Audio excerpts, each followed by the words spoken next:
सब कहाँ कुछ लालो गुल में नुमाया हो गई। नाज़रीन आदाब, डीडी उर्दू के ख़ास प्रोग्राम शेर व सुखन में आपका इस्तकबाल है। मैं हूं आपका मेज़बान सलमान सईद। शेर व सुखन ने आज के एपिसोड में इंतखाब किया है एक ऐसी शख्सियत का जिसने उर्दू शेर व अदब की ज़रख़ेज़ ज़मीन पर सारी उम्र उर्दू शायरी के पौधे लगाए। जी हाँ, ये नाम है बलराज कोमल का। आज के इस एपिसोड में हम बलराज कोमल की हयात व ख़िदमात पे बात करेंगे और उनकी शायरी को, उनकी गज़लों को मौसीक़ी की धुनों पे सुनेंगे। बलराज कोमल की पैदाइश 25 सितंबर 1928 में पंजाब के फ़िरोज़पुर में हुई। उनके वालिद का नाम श्री हुकूमत राय था और उनकी माता का नाम कुंती देवी। इब्तिदाई तालीम अपने गांव से ही हासिल की। क्योंकि आज़ाद ख़याल थे, इसलिए पढ़ाई लिखाई में मन नहीं लगता था। वालिद साहब की बड़ी डांट डपट और ज़ोर के बाद बड़ी सख्तियां करने पे 10वीं और 12वीं के एग्ज़ाम पास किए।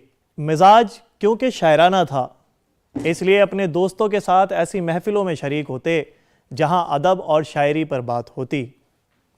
अभी बलराज कोमल ने अदब में कदम रखा ही था कि तक़सीम हिंद का सानिया पेश आ गया और उन्हें हिजरत कर कर दिल्ली आना पड़ा और मुस्तकिल तौर पर दिल्ली में सुकूनत इख्तियार की। आइए नाजरीन, मज़ीद जानकारी के लिए एक्सपर्ट को सुनते हैं। नाजरीन, एक ऐसे शख्स पर आज की गुफ्तगू है जो अदब का बहुत बड़ा नाम है। सियालकोट में अल्लामा इक़बाल पैदा हुए, फैज़ पैदा हुए, वहीं की पैदाइश जनाब बलराज कोमल की है। वो 1947 में दिल्ली चले आए थे। पहले वो जालंधर आए, फिर वहाँ से दिल्ली 1950 के करीब आ गए और फिर उन्होंने अदबी सफ़र अपना जो है शुरू किया। यहाँ पे MA इंग्लिश किया और फिर दिल्ली एडमिनिस्ट्रेशन में महकमा तालीम में वो एजुकेशन ऑफिसर हो गए और उसके बाद वो दिल्ली उर्दू एकेडमी की गवर्निंग काउंसिल के रुकन भी रहे और दर्स लिखने पढ़ने का काम वो मुसलसल करते रहे। वो अदब के बारे में अपना एक ख़याल रखते थे। जैसे ये कहा जाए कि अल्लामा इक़बाल और फैज़ तो बहुत मशहूर हुए, लेकिन बलराज कोमल को वो मकबूलियत हासिल नहीं हुई। इसकी ख़ास वजह यह है कि बलराज कोमल का ताल्लुक़ एक ऐसे नज़रिए से था, हालांकि वो अपने आप को कहते थे हमारा ताल्लुक़ किसी नज़रिए से नहीं है, बल्कि वो जदीदियत के ज़्यादा करीब थे और उनकी तहरीरें जो हैं, उनकी नज़में जो हैं, उनके अफ़साने जो हैं, उनके जो मज़ामीन हैं, उन सब में वो चीज़ें नज़र आती हैं। उनका अपना नज़रिया था। जब हालांकि जदीदियत की तहरीक जो है, जदीद अदब का जो तासुर पैदा होता है वो 1960 के बाद तरक्की पसंद तहरीक के रद्द-ए-अमल के तौर पे होता है। जदीदियत का रुझान उर्दू अदब में 1960 के बाद माना जाता है तरक्की पसंद तहरीक के रद्द-ए-अमल के तौर पे, लेकिन ऐसा नहीं है। जदीद रुझान जो है हम देखते हैं 1930 से जो ऐसी शायरी हो रही थी, रूमानी शायरी जिसे कहते हैं, उनके यहाँ भी एक तरह की जो है वो मावराइयत है। उनके यहाँ भी एक नया वो है कि एक तहरीक से या समाज से भागने का अमल मिलता है। वही चीज़ें जो बलराज कोमल साहब ने भी उनकी पहली किताब आई है मेरी नज़में, जिसमें उन्होंने अपना नज़रिया पेश किया है कि वो ये कहते हैं कि हम समाज की चीज़ों से नहीं, बल्कि जो हम खुद हैं, अपनी शख्सियत का इजहार शायरी है, अपनी शख्सियत का इजहार अदब है। बारिश में गुस्ल करते सब्ज़ पेड़, बारिश में गुस्ल करते सब्ज़ पेड़, धूप में बनते संवरते सब्ज़ पेड़। नाजरीन, आइए इस मंजर निगारी को डीडी उर्दू ने ख़ास तौर पर आपके लिए धुनों से सजाया है। सुनते हैं, महजूज होते हैं।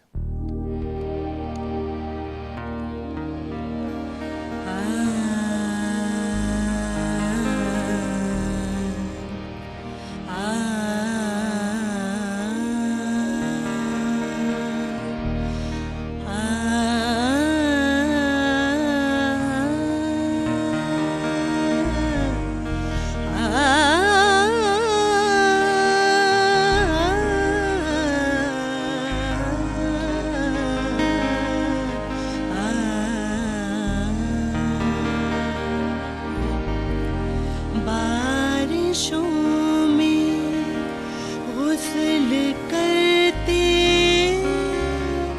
सब्ज पेड़,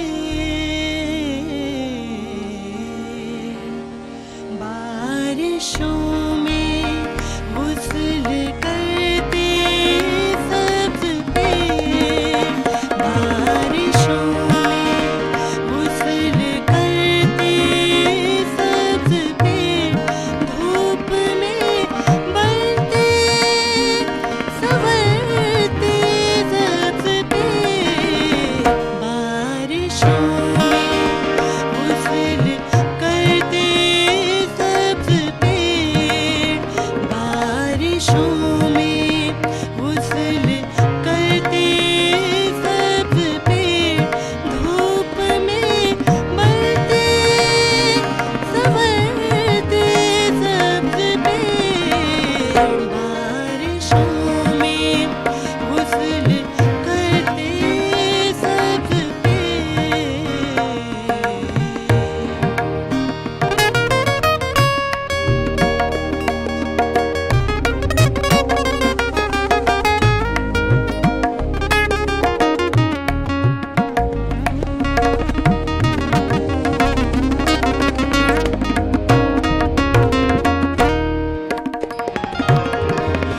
दूर तक रोती हुई खामोशियाँ,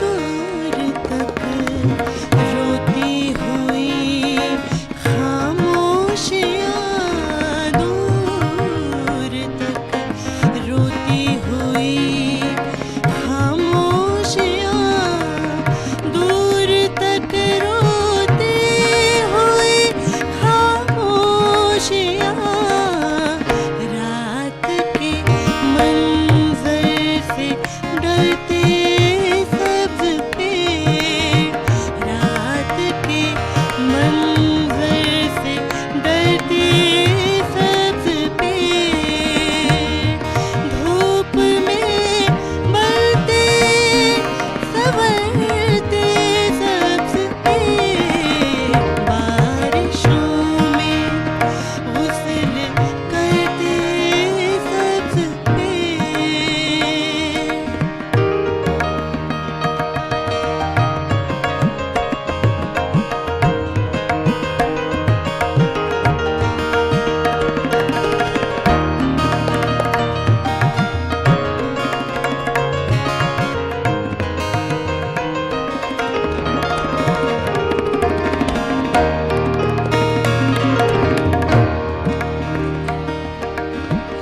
किस कदर तशहीर गम से दूर था,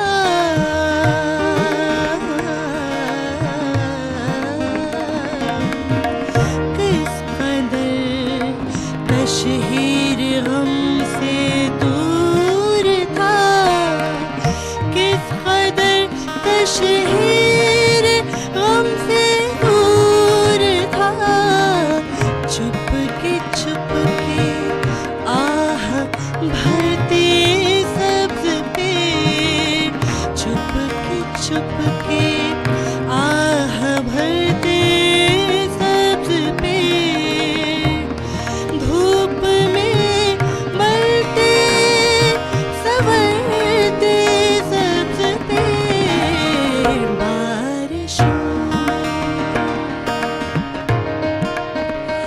बारिशों में गुस्ल करते सब्ज पेड़, बारिशों में गुस्ल करते सब्ज पेड़, बारिशों में गुस्ल करते सब्ज पेड़।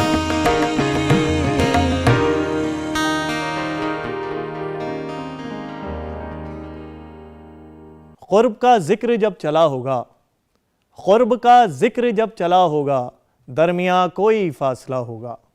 नाज़रीन, हल्क़ा अरबाब ज़ौक़ ने फ़न बराए फ़न की बुनियाद पर एक मजमुआ शाये किया। इस मजमुए में बलराज कोमल की एक नज़्म जिसका उन्वान है अकेली शामिल की गई। जी हाँ, और ये सिलसिला तरक्की पसंद के साथ चलता रहा। नाजरीन, जब हम बलराज कोमल की शायरी पे बात करते हैं तो हमें ये नज़र आता है कि उनकी शायरी में मकसदियत भरी पड़ी है। वो मकसदियत के कायल नज़र आते हैं। वो किसी की भी बात को यूं ही नहीं कहते या बेवजह नहीं कहते। उनकी शायरी के अंदर लाजमी नुकूश नज़र आते हैं जो आम इंसान की ज़िंदगी से जुड़े होते हैं। उनकी नज़मों में और जो इनकी पहली किताब जो 1954 में शाये हुई थी मेरी नज़मों के नाम से, वो सब हालांकि जदीदियत उस तरह से उरूज पर नहीं आई थी, लेकिन उनका जो पूरी शायरी है उसमें जदीदियत के रुझान काफ़ी वाज़ेह तौर पर मिलते हैं। फिर 1960 के बाद उनकी बहुत सारी किताबें आई नज़मों की और गज़लों की। हाँ, वो ये भी कहते हैं कि हम गज़ल जो है, जितने जदीदियत के लोग हैं वो गज़ल एक तरह से नहीं कहते बल्कि नज़मों का इजहार ज़्यादा करते हैं। और लेकिन बलराज कोमल ने एक जगह लिखा है कि मेरी गज़लें जो है जायके के लिए, जायका बदलने के लिए। और हालांकि वो जायका बदलने की वो खुश जायका होती हैं, बस जायका नहीं होती। तो गज़लें भी अगर वो उसी किताब में उनके 5 गज़लें मौजूद हैं, शख्सियत को ज़्यादा अहमियत देते हैं। अपने अदब में नहीं बल्कि अदब के लिए उनका एक नज़रिया है कि अदब में शख्सियत का इजहार ही सब कुछ है और समाज उसमें ज़हनी तौर पर उससे मुतासिर होता रहता है। जहन पे जो चीज़ें तासुरात आते रहते हैं, लेकिन शख्सियत मिलकर जो है अदब का दौर पैदा करती है।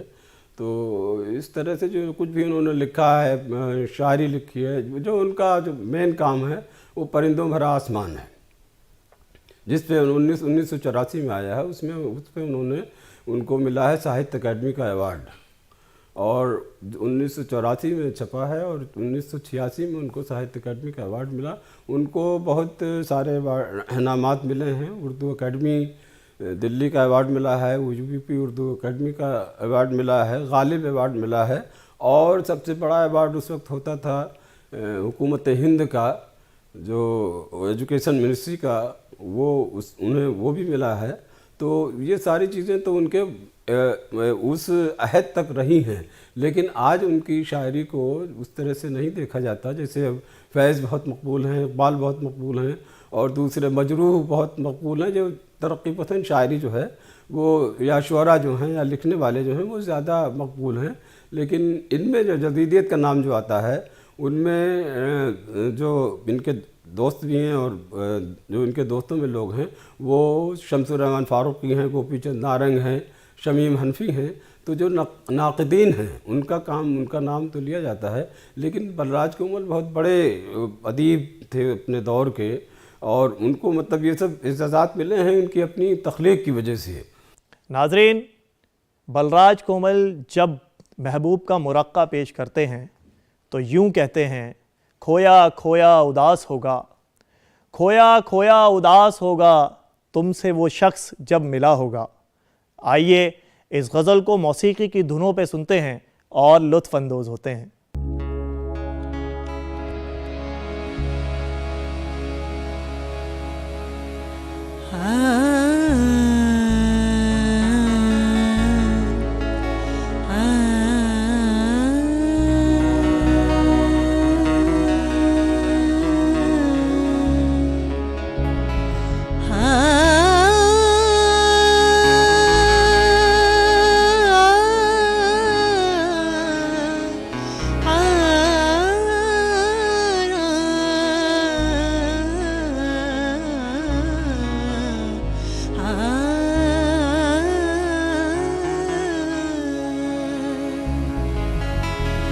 खोया खोया उदास सा होगा, खोया खोया उदास सा होगा, खोया खोया उदास सा होगा।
रूह से रूह हो चुकी बदजन,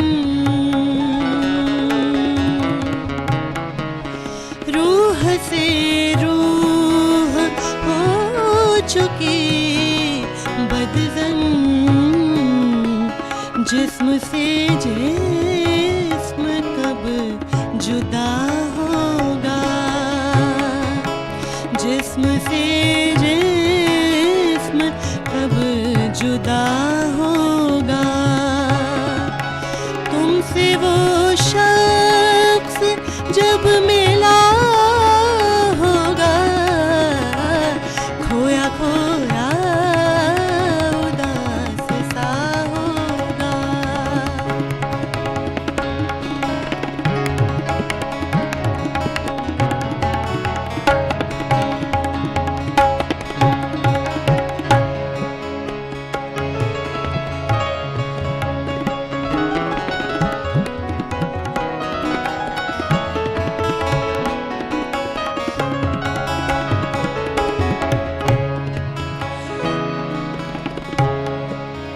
क़ुर्ब का ज़िक्र जब चला होगा,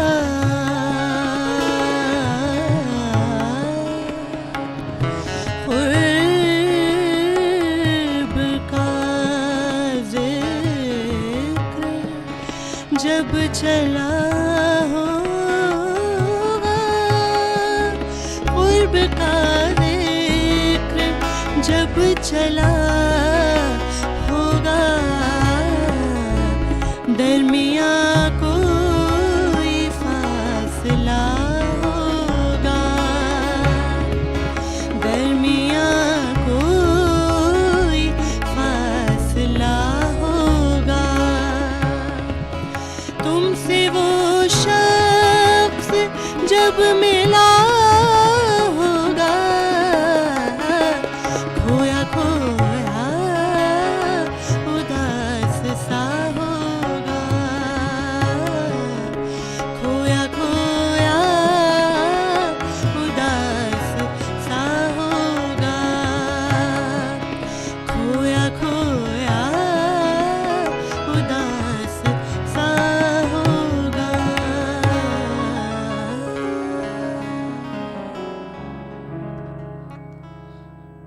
नाजरीन, बल्लाज कोमल ने यूँ तो अफ़साने, तर्जुमे, मज़ामीन और ख़ास तौर से तनक़ीदी मज़ामीन वग़ैरह वग़ैरह पर ज़ोर आज़माई की, लेकिन उनकी शख्सियत जो है वो शायरी के लिए जानी जाती है। उनके यहाँ गज़लें और नज़में दोनों ही मिलते हैं, लेकिन उनके 9 मजमूओं की अगर बात करें तो उसमें नज़में ज़्यादा हैं और गज़लें कम हैं। उनके यहाँ शायरी की तमाम तर लवाज़मात बखूबी मौजूद हैं, बल्कि जब जदीद नज़्म का ज़िक्र आता है तो बलराज कोमल का नाम सर फहरिस्त लिया जाता है और वो जदीद नज़्म को उरूज देने वाले शौरा में शुमार किए जाते हैं। यही वजह है कि उन्होंने नज़्म की और भी दूसरी असनाफ़ पर तबाह आजमाई की। उनकी नज़मों में आहंग तो है, उन्होंने और अफसानों में भी आहंग है, लेकिन वो जो जिस चीज़ मकबूलियत जिससे मिलती है वो ख़ास तौर से गज़ल के शायर जो होते हैं उन्हीं को मकबूलियत मिलती है। और एक है कि उन्होंने इसीलिए कहा है कि सिर्फ़ नारेबाजी की शायरी नहीं होती, उसे वो शायरी नहीं मानते। और उन्होंने ये भी कहा है अपनी कुछ बहुत ज़्यादा नहीं लंबी चौड़ी तहरीर उन्होंने नहीं लिखी है अपने नज़रिए के बारे में, लेकिन वो 1950 के बाद वो कहते हैं कि जंगो अमन का दौर था ये, और उसमें जो है चीज़ें हुई अमन के तौर पे जो चीज़ें आई हैं उसमें जो नज़रियात थे बैनुल-अक़वामी, उसमें उर्दू शायरी में बैनुल-अक़वामी जो शख्सियात थीं उनका ज़िक्र वैसे ही हुआ जैसे हमारे हिंदुस्तानी अदब में राम, सीता, लक्ष्मण और दूसरी शख्सियात का ज़िक्र हुआ है, वैसे ही उनकी जगह दूसरे बैनुल-अक़वामी शख्सियात का ज़िक्र होने लगा। तो वो ये कहते हैं कि भाई ये शख्सियात जो हैं सिर्फ नाम, जो आलमी शख्सियात हैं वो नाम और शोहरत के लिए इस्तेमाल किए गए, इसलिए उनकी शोहरत हुई। वो उनके यहाँ एक आहंग है और नज़्म जो है जो वो एक पूरा परिंदों भरा आसमान, उसमें बहुत उसत है वो फैला देते हैं पूरे आसमान को, और जो अपनी शख्सियत का इजहार है वो उसमें पूरी तरह अपने को वो कहिए कि जो है फितरत से उसका वो कर देते हैं कि वो फितरत का भरपूर बयान करते हैं। यही चीज़ें उनको बलराज कोमल को अब बहुत बड़ा बनाती हैं, और इन्हीं चीज़ों पे उन्हें इनामात एजाज़ात मिले थे।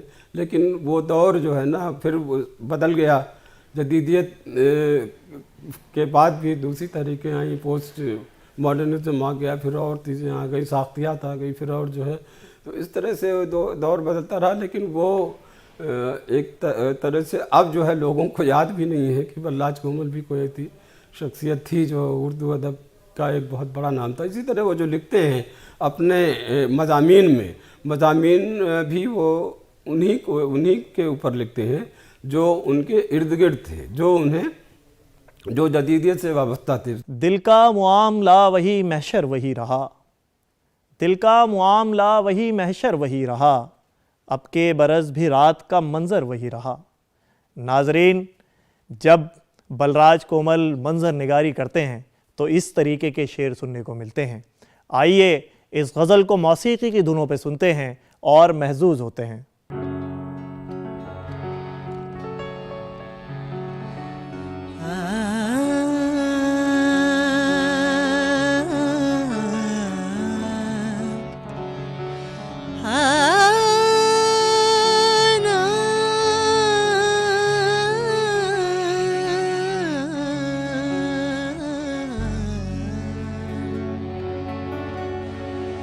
दिल का मुआमला वही महशर वही रहा,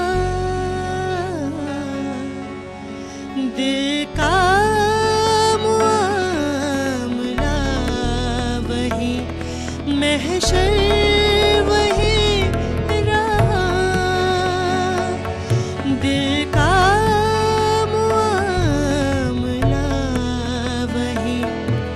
महशर वही रहा।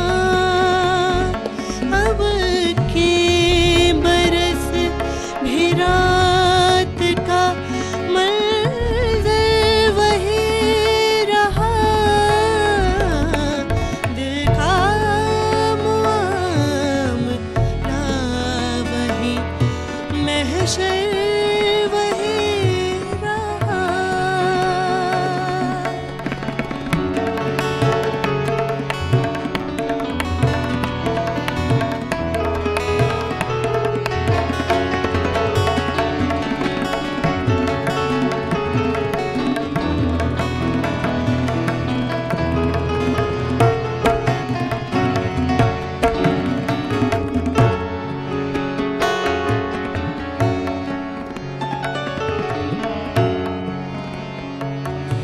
सबको हर इल्तिजा हम नज़्र कर चुके,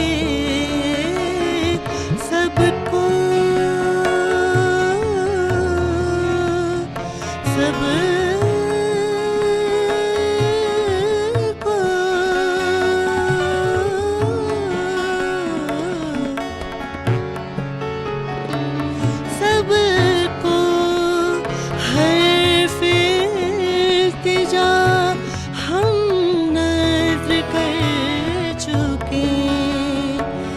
दुश्मन तो मोम हो गए, पत्थर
नाजरीन, आज के इस एपिसोड में हमने बलराज कोमल की हयातो खिदमात पे बात की और उनकी गज़लों को मौसीकी की धुनों पे सुना। मुझे उम्मीद है आज का ये एपिसोड आपको बेहद पसंद आया होगा। अपनी कीमती राय से हमें नवाजते रहें और अपने मेज़बान सलमान सईद को इजाज़त दें। खुदा हाफिज़।